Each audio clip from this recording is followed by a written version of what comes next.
Hello and welcome to Business 360. I'm Ashmit Kumar, and here are the headlines that we're tracking this evening. The stock markets chalk up robust gains as global markets look beyond short-term pain. Nifty moves closer to 18,000 and Sensex holds above 60,000. The rupee shakes off early weakness to end marginally stronger. All eyes on inflation data due later in the day.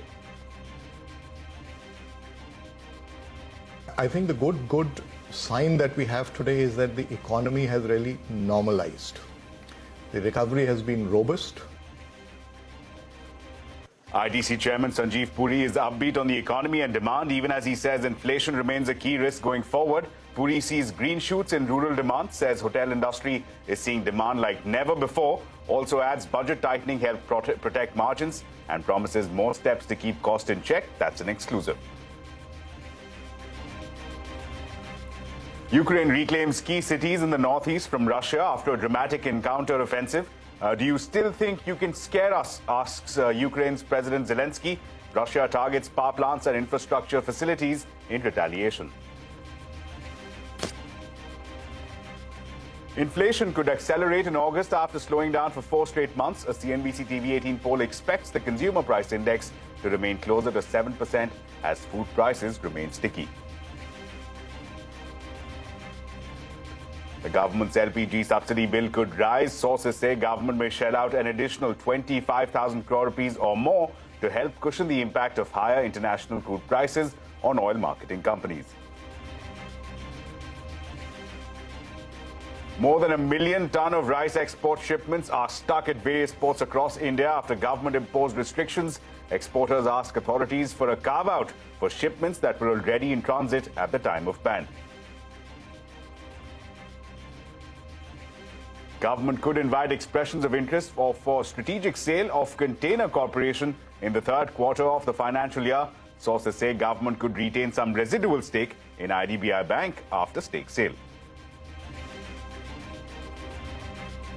Air India embarks on a fleet expansion drive, is set to lease 30 aircraft over the next 15 months to bolster domestic and international operations. Shares of PVR and Inox rally in trade after a sharp fall on Friday. Brahmastra mops up more than 210 crore rupees worldwide in the first weekend.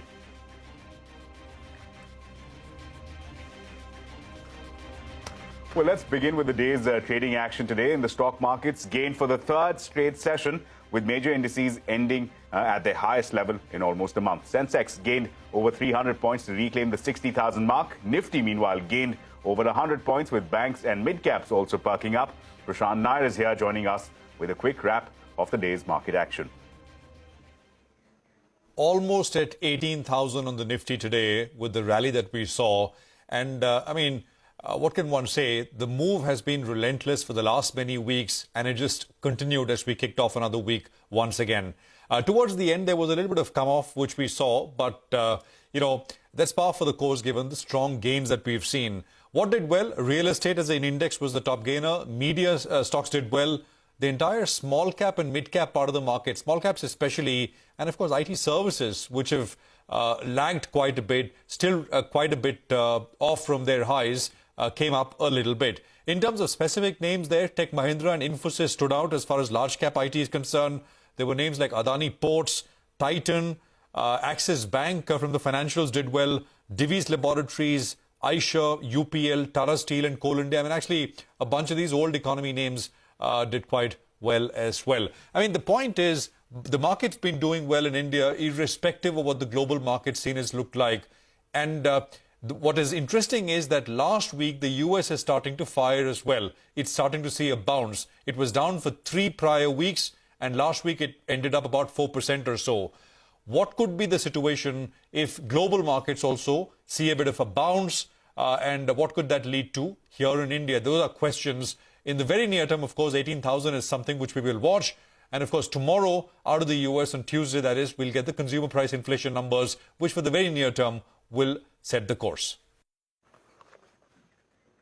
Right, Prashant, thanks a lot for that. Let's head forward towards the macro numbers that are due later today. Consumer price inflation for the month of August and the industrial output data, again for the month of July, will be released later today. Lata Venkatesh, in fact, is here joining us with a set of expectations. Lata. Not very sure if CPI is any longer a very big Q. But first, the facts. The CNBC-TV18 poll is expecting a 6.84 reading as the August CPI number, which actually is higher than the July CPI number of 6.71. So for sure, August will break the 4 successive months of falling inflation that we saw. April was a high at 7.8, and since then we have been falling all the way till July, but that won't be August. The number anyway need not be very worrying, because even if it is 6.84 or even 6.9, the average for the quarter comes in at about 6.8 as of now max. But the Reserve Bank has already forecast a 7.9 for Q2. So even a slightly higher number is not going to disturb people's expectations from the Reserve Bank. The point of bother will be cereals. You know, the government has banned broken rice imports for a reason, because prices are going up and broken rice tends to be also used as animal feed. So it won't be just cereal prices, but it will move on to other products as well, other food items as well. And therefore, that is the only point. It won't be core inflation so much as food inflation that economists will watch out for. Core inflation will come back at a steady 5.8 to 6% that it has been. The number is crucial, of course, because this is the last number we have before the Monetary Policy Committee assembles on September 30th for the policy. Just a word, IIP number also comes out. It's, I think, expected to be about 4.8%. And may look very bad compared to June, but this is more a base effect. Last year, up until June, Delta had kept the numbers, Delta variant of the COVID, had kept IIP numbers low, so there were bigger numbers in all the way from April, May, June. But July, that base effect wears off. In any case, IIP is not a much watched number. Right, Lata, thanks a lot for that. We'll come back to you when the data points become available. But let's move forward now. The big newsmaker of the day, ITC Chairman and Managing Director Sanjeev Puri, says the economy has normalized and demand recovery is robust. Speaking exclusively to CNBC-TV18 Shireen Bhan, Puri also warned that inflation remains a key risk, even as he said that there are green shoots across rural India. He's also upbeat on the hotel industry, which he says is seeing demand like never before. Puri, meanwhile, credited tightening of the belt for protecting the margins and promised more such steps to keep costs in check. Take a look. I think the good sign that we have today is that the economy has really normalized. The recovery has been robust, and the economy is progressive, and that stable environment does well for businesses. So we are continuing to experience strong growth across our business segments. Yes, inflation is a concern, but that's more limited to the consumer side, where we are continuing to see growth. You know, let's talk about consumer sentiment in a little more detail, Sanjeev. As you pointed out, inflation is biting. What we hear in terms of commentary from other CEOs, leading FMCG companies, is that the urban pockets continue to be stronger in comparison to the rural pockets. There has been a fair degree of downtrading in the market as well. What is the visible indications that you're getting both on urban versus rural demand? Are you starting to see a pickup in rural? And what does that mean in terms of your ability to be able to pass on any future price hikes at this point in time? You said that will be the last resort. You know, is that something that you're considering today? So it's like this, that you know, both the trends are visible in the market. There is a strong trend of premiumization. We are also seeing people, you know, titrate and go down to lower price packs or really down trade. So both of the trends are visible. We are experiencing overall a strong growth. And what we are also seeing is some green shoots of pickup even in rural. I do believe that given the that the inflation is kind of now cooling off I just wanted to get a clarification from you on what's happened on the export front because of the restrictions. What was the revenue contribution on the export side and what is it today? And secondly, you also spoke about commissioning new plants. What is the capex likely to be? These are, of course, already plants that are going to be commissioned. But in terms of new capacity being added on, what is the capex outlook? Okay. So as far as the revenue is concerned, I think the large surge in our revenues that you saw in the recent past has been driven by some of these opportunities. No doubt about it, right? But these are really trading opportunities, right? And trading opportunities also are not, these are small margin opportunities, right? What I'm really trying to say is, as far as exports are concerned, this kind of opportunistic exports are concerned, they come with very wafer thin margin. Okay. It's not something that is going to materially, change the, they will be blip in the top line, okay. but it does not give you a commensurate bottom line. Okay. So just we have to keep that in perspective, okay. right? Hopefully the right sense will prevail over a time, which is more logical. Let me then ask you at this point in time, you talked about belt tightening and you said that you haven't tightened the belt as much as you have over the past year or so. How much more are we likely to see in terms of that? And, how worried are you about margins today? What would you qualify as the big risks both to the demand outlook as well as the margins today? I think we believe we still can continue to improve margins through a lot of interventions that we are doing. It's, for example, through digital, the way we buy today, Industry 4.0 in the factories, in the supply chain, all facets are being optimized through digital technologies. And we are seeing benefits of that. Our distributed manufacturing of ICMLs, we have 10 of them now. And 2 of them already have integrated automated warehouses, which gives another productivity in logistics, right? So all of this with reduced distance to market, with the delayering of operations and the optimization efforts that we are taking, continuing to, boost usage of renewable energy. So all that is, with that we do believe that the 1% or 100 basis points that we are talking about consistently improving margins year on year, I think we will be able to deliver it. Well, you can catch that entire conversation with Sanjeev Puri, Chairman and Managing Director at ITC, at 6 p.m. right here on CNBC-TV18. Well, here's the big global story now. A counter-offensive by Ukrainian forces has helped it reclaim key cities in the northeastern region of Kharkiv, marking a significant turning point, the 200 days of the Russia-Ukraine war. Now, the Ukrainian army claims that it has captured over 20 towns and villages in just the last 24 hours. Russia, in retaliation, targeted infrastructure facilities in central and eastern Ukraine. There were reports of blackouts in several cities in eastern Ukraine, potentially impacting millions of civilians. Ukrainian President Zelensky denounced the attacks as deliberate and cynical and said that they were acts of terror and terrorism.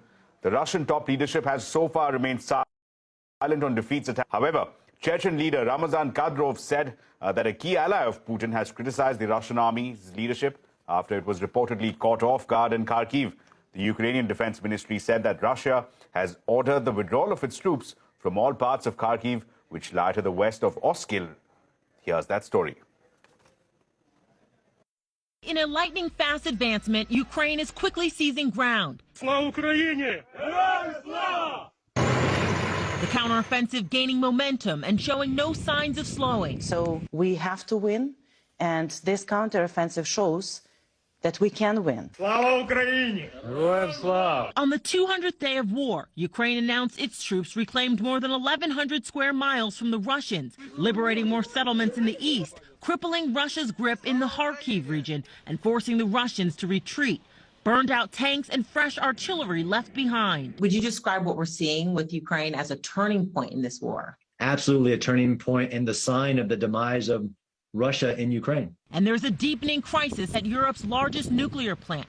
The sixth and last working reactor shut down by Ukrainian energy officials after crews at the plant managed to restore an external line, the plant's only source of power. Are you concerned about a nuclear disaster? Yes. all of this is too close for comfort for any of the nuclear security people working in the field. It is literally playing with fire. A precarious situation made even worse because the shelling seen for weeks keeps coming. Experts say if the power line is struck again by artillery, the plant will be forced to run on backup generators that run on diesel. But there's only a 10-day supply of fuel. Well, back home in a relief for cryptocurrency exchange WazirX, the Enforcement Directorate has unfrozen companies' bank accounts. The accounts were frozen in August in connection with the ED's probe into illegal loan apps. Now, WazirX said that it has no association with the accused fintech companies and instant loan app entities which misused its platform for illegal activities. The trading platform added that most of the users whose information was sought by the ED were already identified as suspicious by the company and were blocked in 2021 itself. Government's LPG subsidy bill could shoot up further as it plans to pay an additional money to OMCs on higher international prices. Sources tell CNBC-TV18 that the company is likely to pay an additional 25 to 30,000 crore rupees to oil marketing companies to compensate for losses. This is much higher than the budget allocation of 5,800 crore rupees towards LPG subsidy. Global gas prices have risen by 300% in the last 2 years, whereas domestic prices have increased by less than 28%. Big developments from divestment corner. Sources tell CNBC-TV18 that the government is likely to invite expressions of interest for the strategic stake sale of Container Corporation of India by December. Sources also tell us that the government could retain some residual stake in IDBI Bank after the stake sale. Tons of rice shipments are stuck across Indian ports after the government banned exports of broken rice and imposed 20% duty on export of non-basmati rice. Now, exporters are seeking relief from the government, asking for the government to allow shipments that were ready for exports before this decision was announced was taken by the government. Timsy Jaipuria is here joining us with more details. Timsy, tell us, how bad is the situation at the ports and what else are you picking up? Well, when we talk of rice exports especially, what we are gathering is that over 1 million tons of rice export shipments are stuck at various ports across India.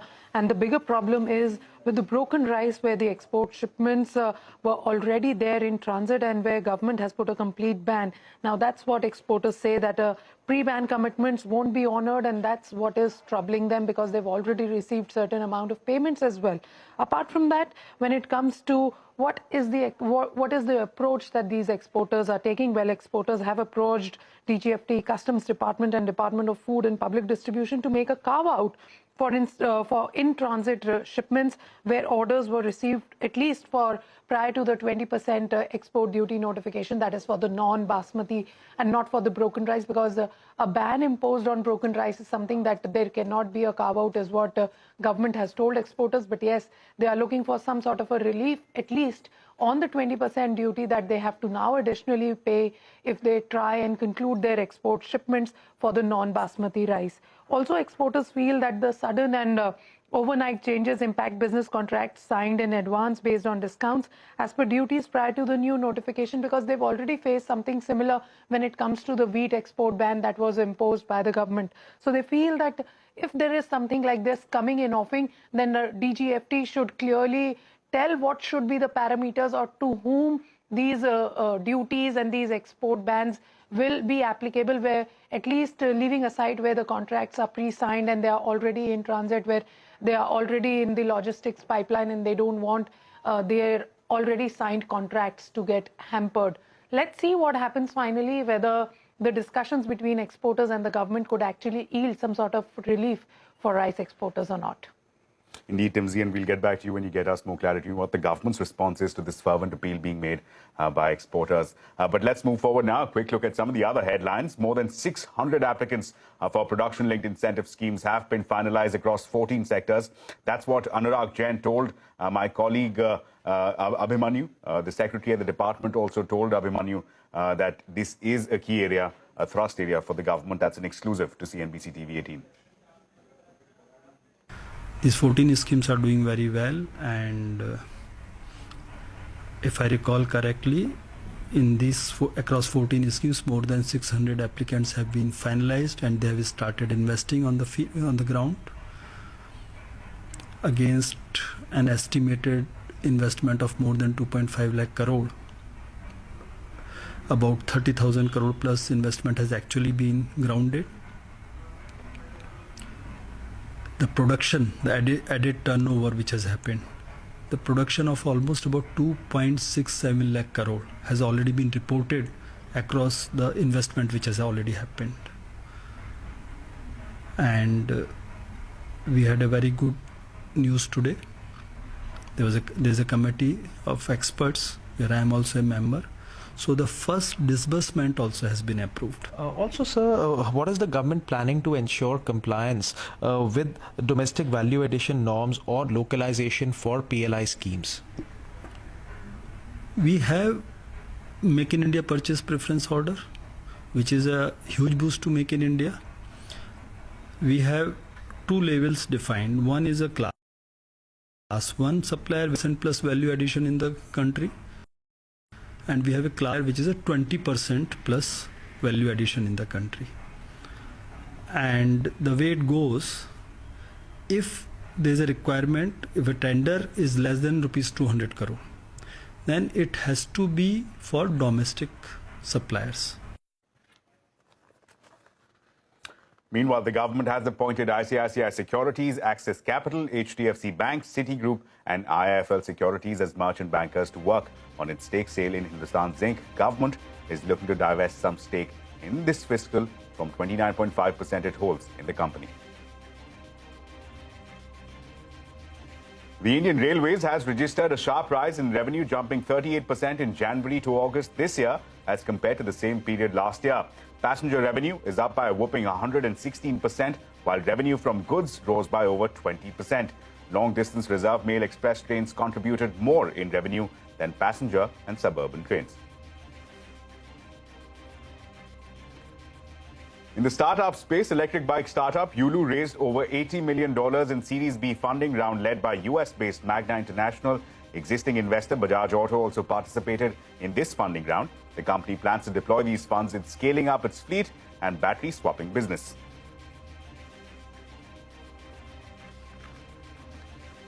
Well, with that, it's time now to slip into a very short break. But coming up on the other side, shares of PVR and Inox rally in trade after a sharp fall on Friday. Brahmastra mops up over 210 crore rupees worldwide in the first weekend itself. Details when we come back.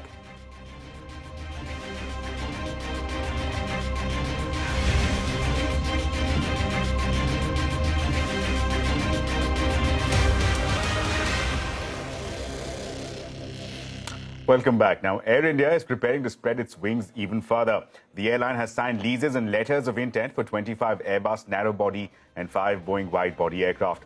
These new aircraft, which will enter service from late 2022, will increase the airline's fleet by over 25%. Remember, the airline has also re-inducted 10 long-grounded narrow-body and 6 wide-body aircraft. This is the first major fleet expansion since Air India was acquired by the Tata Group earlier this year. Speaking of Tata, Tata Consumer Products has announced its foray into plant-based health supplements with the launch of a plant-based protein powder under the new brand Tata GoFit. The company says that the Tata GoFit has been specifically developed for women and has an innovative and differentiated formulation with digestion-friendly enzymes and gut-friendly probiotics. Remember, the company recently forayed into alternate meat segment.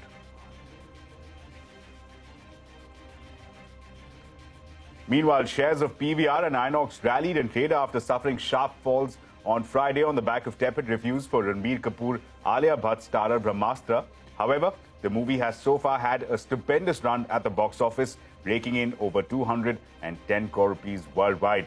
Trade analysts are pinning their hopes on the film to end the Hindi film industry's dry spell at the ticket windows. Meanwhile, here's the latest in the investigation into the car crash that killed former Tata Sons chairman Cyrus Mistry and family friend Jahangir Pandole last week. A team of officials from Mercedes will be inspecting the vehicle in the presence of police officers tomorrow. Santia Gora gets us more. So tomorrow an inspection will be done by the team from Mercedes, and the inspection is going to happen in the presence of a police officer of Maharashtra Police, and this inspection and the report which will be submitted by Mercedes by the end of the week will establish if there was anything wrong with the vehicle or not. The vehicle in which Cyrus Mistry and others were traveling, whether there was a problem with the steering wheel or the brakes for that matter, or the tires, whether there was anything wrong with any part of the vehicle or not, that is something this inspection report is going to establish. And in the meantime, RTO also has submitted its report, and RTO actually has said that the highway and the portion where the vehicle met with an accident, that is the design is faulty. Now the RTO has said that there were no blinkers, there were no merging signs, there were no signboards, nothing to indicate that that particular portion where the vehicle collided in a divider at that place there was any merging lane or not. So there was no indication of that, which means that as of now, whether or not the driver will be booked, that is something Maharashtra Police is not clear on. At the same time, both Dr. Anahita Pandole and Darius Pandole, both of them are not in a condition to give a statement, and this is something which has been conveyed by their doctor to Maharashtra Police. Maharashtra Police, which is conducting a detailed investigation in this report, is going to depend on this report from Mercedes. Right, Sanjeev, we'll keep coming back to you for more as the investigations progress into that one tragic case. With that, let's move. That's all the time that we have for. It's a wrap on this edition of Business 360. Thanks so much for watching. Stay tuned to CNBC TV 18. The news continues on the other side.